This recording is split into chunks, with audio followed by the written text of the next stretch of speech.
ଆଜି ଖାଇବାକୁ ରୁଟି ଆସିଗଲା। ଏଥିରେ ସବୁ ପ୍ରକାର ପଡ଼ିଛି ଆଉ ଗାଜର ବନ୍ଧାକୋବି ଆଳୁ ସୋୟାବିନ୍ ସବୁ ପଡ଼ିଛି। ମାନେ ଏଇଟା ରାତି ଡିନର ପାଇଁ ଏକଦମ ବଢ଼ିଆ ଆଉ ଖାଇବା ଷ୍ଟାର୍ଟ କରିବା ହେଲା।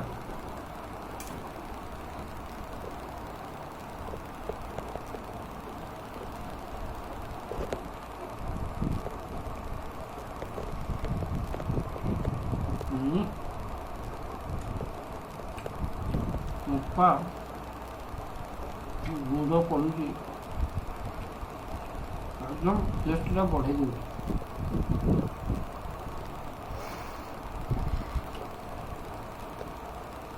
ଖାଇ ଚାଲିବି ତୁ ମାରି ଚାଲିବୁ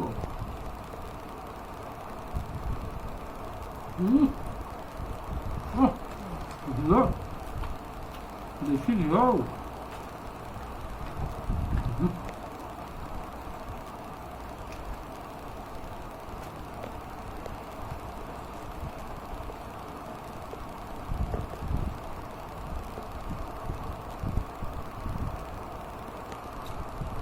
देसी ଝିଅର ଯେଉଁ ବାସ୍ନା ତା ସାଙ୍ଗକୁ ବନ୍ଧାକୋବି ଗାଜର କ୍ୟାପ୍ସିକମ୍ ସୋୟାବିନ୍ ଆଳୁ ଲଙ୍କା ଗୁଣ୍ଡ ଟିକେ ପଡ଼ିଗଲା ଗୋଟା ହେଇ କଞ୍ଚା ଲଙ୍କା ବଢ଼ିଆ ହେଇଛି ଆଉ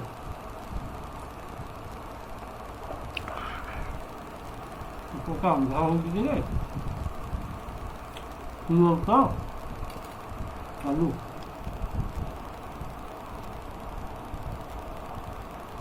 5-6 ମିନିଟ୍ ଖାଇବା ଲାଗିଯାଉ। ଧୀରେ ଧୀରେ ଖାଇବା ଆମର ଏତେ ବ୍ୟସ୍ତ ହିଁ ଲାଗୁନି।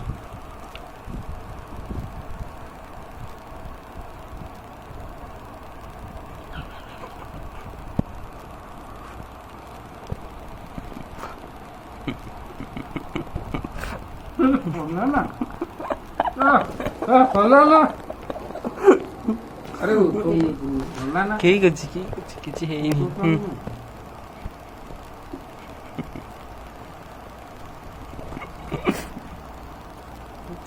हसुଛୁ କାହିଁକି କହିଲୁ ଖାଇଲା ହସନ୍ତି ବାପା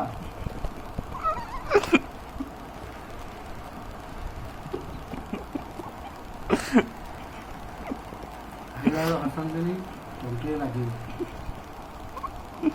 ସବୁବେଳେ ଧୀରେ ଧୀରେ ଖାଇବା ଲାଗୁ 5-10 ମିନିଟ୍ ଅଧିକା ଲାଗୁ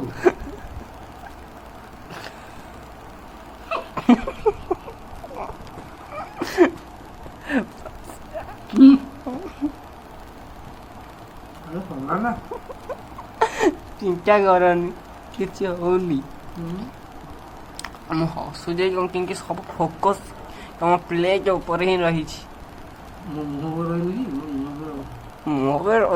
पानी देनी ना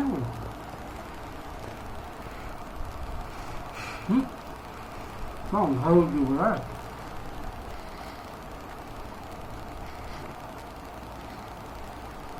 3.48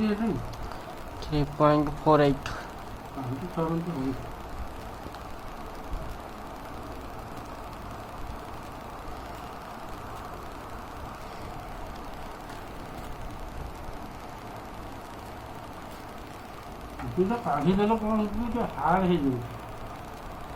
ହେଇଯାଉଛି ଝିଅ ମାରିଦେଲେ ପୁରା ନରମ ଆଉ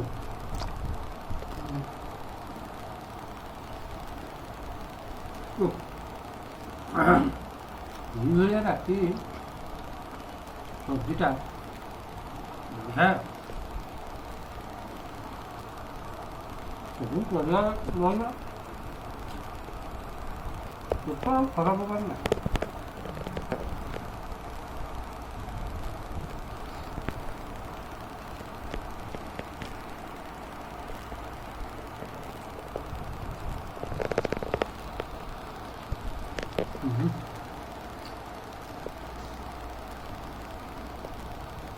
ଏମିତି ବଢ଼ିଆ ଫ୍ରାଏ ହେଇଯାଇଛି ସୋୟାବିନ୍ଟା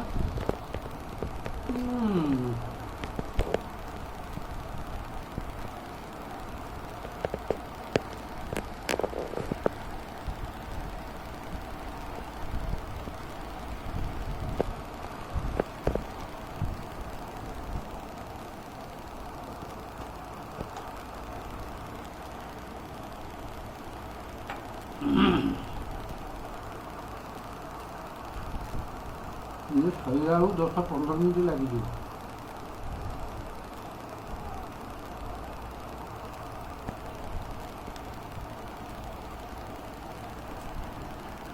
ଖାଇଲା ବେଳେ ଗୋଟେ କଥା ବସିବା କଥା ନୁହେଁ।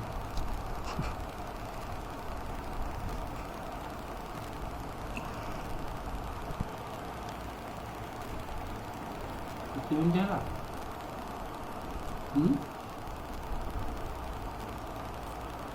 କେତେ? 5 6.4 5 6 7 8 6 ମିନିଟ୍ ହେଇନି? 6.13 14 ହେଲା। ସବୁ ଆଉ ଯୋଉ ଖାଇବା ମୁଁ କାଟିଦେବି ହୁଁ କାଟିଦେବି। ହଁ ଏତେ କଣ ଥ୍ୟାଙ୍କ ୟୁ ଥ୍ୟାଙ୍କ ୟୁ। ଆଉଥରେ ଥ୍ୟାଙ୍କ ୟୁ କହିବା।